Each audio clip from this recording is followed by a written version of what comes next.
ඕනම මැෂින් එකකට ඉලාස්ටික් නූල් දාලා මහනකොට ඉලාස්ටික් නූල අතින් ඔතන්න එපා. බොබින් එකට ඔතන්න ඕනේ අනිවාර්යයෙන්ම.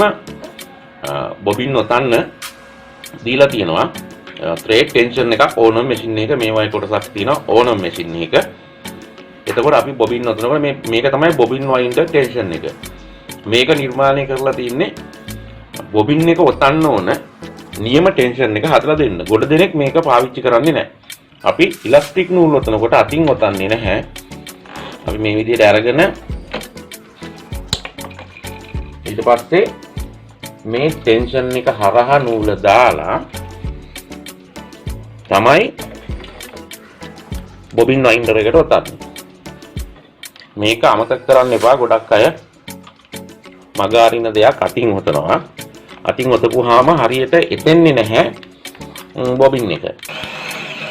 මැෂින් එකෙන්ම ඔතන්න පුළුවන්. ගානට බොබින් එක වාෂර් ප්‍රමාණයට එතුනම ඕෆ් වෙනවා.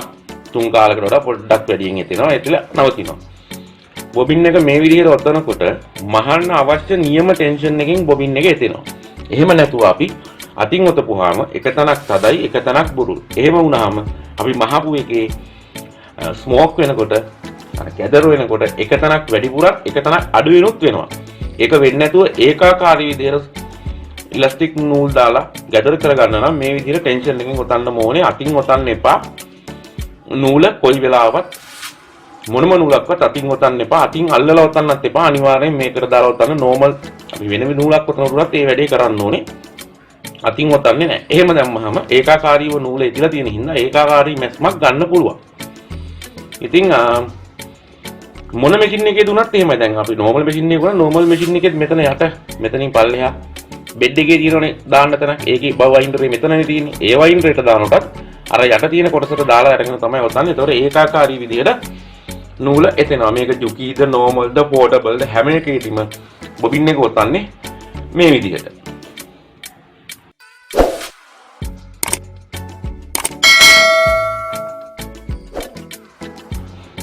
ඊළඟට දැන් අපි ඉලාස්ටික් නෙමෙයි ඕනම දෙයක් වහනකොට මෙහෙම නූල ඔතලා තියෙන පැත්තට ඇතුළට දාන්නේ නැහැ.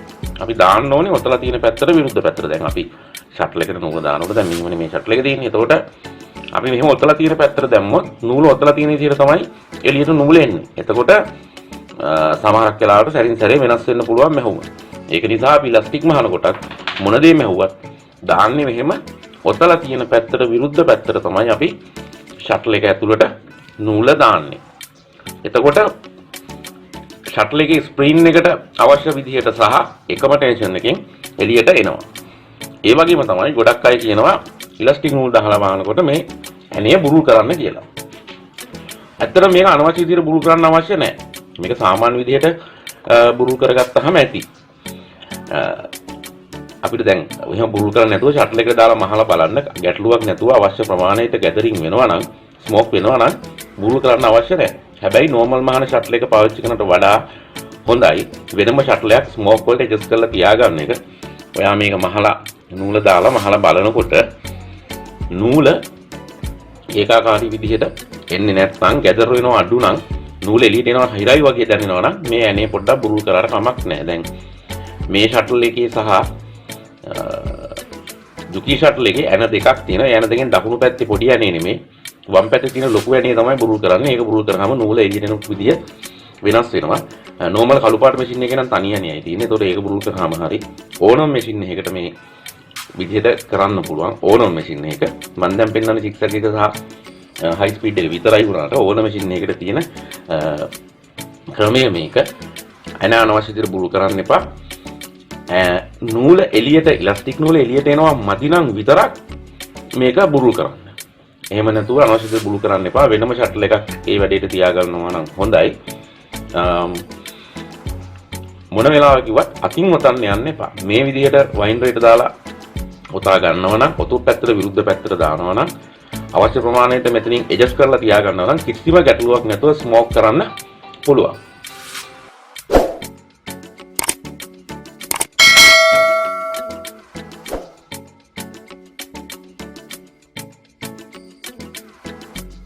මුලින්ම ඉලාස්ටික් නූල් අරගෙන මේ විදියට දාලා බොබින් එකට මේ දාලා තදට නූල බුරුලට නැතුව තදට ඔතා ගන්න ඕනේ.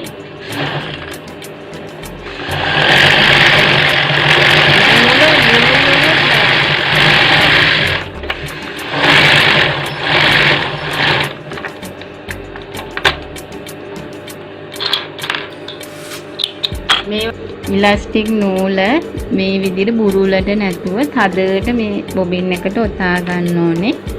ඔතාගෙන ෂටල් එකට දාලා යට පැත්තට තමයි ඉලාස්ටික් නූල යන්නේ. පටන් ගන්නකොට ටැග් කරන්න ඕනේ නැත්නම් ඉලාස්ටික් නූල ගැලවිලා යනවා. දැන් අපි ඉලාස්ටික් නූල ෂටල් එකට දාලා මේ විදිහට මහ ගන්නවා කරේ උඩ ටික. දිගටම මහ ගන්න ඕනේ ඉවර වෙනකම්. එතකොට මේ විදිහට බුරුලට ඇදෙනවා. මේ දැන් එක තීරුවක් අපි මහල ඉවර වෙනට පේනද මේ? මෙන්න මේ විදිහට රෙද්ද තියෙන්න ඕනේ. මේ හොඳ පිට. දැන් ඒ වගේ අපි දිග මේ තීරුවම ඉවර වෙනකන් සම්පූර්ණයෙන් මේ තීරුවම Tamanට ඕන පළලින් මහ ගන්න පුළුවන්. අඟලක පළලක්ද අඟල් භාගයකද ඒ විදිහට Taman කැමති විදිහකට මේ විදිහට මහ ගන්න පුළුවන්. මම භාගයකින් ගත්තේ.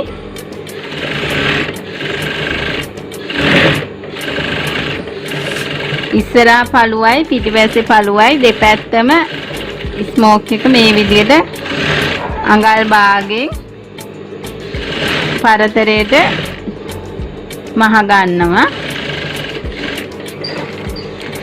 දැන් අපි මේ අන්තිම ටික මහන්නේ මේ විදිහට ඉන ඉවර වෙන තැනට වෙනකම්ම මේක මේ විදිහට ගුලි ගගහ යවන්න එපා. රෙද්ද මේ විදිහට ගුලි ගගහ යවන්න එපා. හොඳට මේ විදිහට ඇදලා රෙද්ද දෙන්න ඕනේ.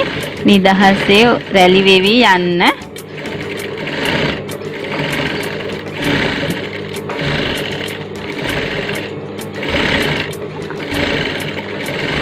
අතින් මේ රැලි වැටෙන්නේ නැති වෙන්න ඉලාස්ටික් මහල ඉවර වෙනකොට මේ ටැග් කරන්න ඕනේ. නැත්නම් නූල ගැලවිලා යන්න පුළුවන්. පටන් ගන්නකොටත් එහෙමයි.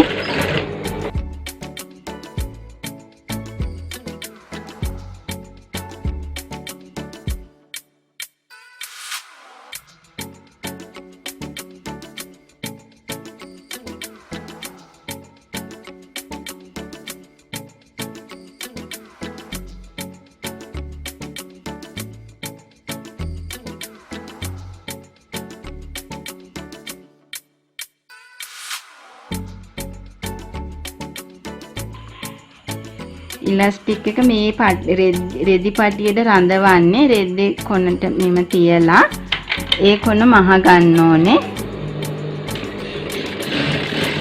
ඉලාස්ටික් එක ගැලවිලා යන්නේ නැති වෙන්න හොඳට මහලා ඉලාස්ටික් එක පටලව ගන්න නැතුව කරකව ගන්න නැතුව ওই විදිහට කෙලින්ම එහා කොනටත් ගෙනහිල් රෙද්දේ කොන් දෙකේ අපි ගපාගත්ත පටියේ කොන් දෙකට තියලා මේ විදිහට මහනවා. ඊළඟට මේ ඉලාස්ටික් එක අහු වෙන්නේ නැති වෙන්න රෙද්ද උඩින් අපි මහ ගන්න ඕනේ. ඉලාස්ටික් එකේ ප්‍රමාණයට ඉලාස්ටික් එක මෙහෙම තියලා ඉලාස්ටික් එක මේ නූලට අහු වෙන්න බෑ. අහු වෙන්නේ නැති වෙන්න ඉලාස්ටික් එක මේ විදිහට දිගටම මහ ගන්න ඕනේ. දැන් අපි අර කපාගත්ත පටි දෙක මේ ඉලාස්ටික් එක මේ විදිහට තියලා ඇතුළට අහු වෙන්නේ නැති වෙන්න මහ ගන්නවා. මේ අන්තිම ටික මහන්නේ. මහනකොට මේ වැඩි ටික පිටිපැත්තට ඇර ඉලාස්ටික් එකෙන් ඇද අතින් හදා ගන්න ඕනේ. මෙහෙට මදි වෙනවනේ. එතකොට පුට් එක උස්සලා මේ වගේ ඉලාස්ටික් එක විතරක් ඇදලා රෙද්ද වැඩි ටික පිටිපැත්තට දාන්න ඕනේ. එතකොට ඉලාස්ටික් එක අහුවෙන්නේ නැති වෙන්න මෙම ඇඟිලි වලට දැනෙනවා ඉලාස්ටික් එක තියෙන තැන. ඒකෙනි මහලා ඉවර කරගන්නවා. එතකොට අපිට පටිය තියෙන්නේ මෙන්න මේම.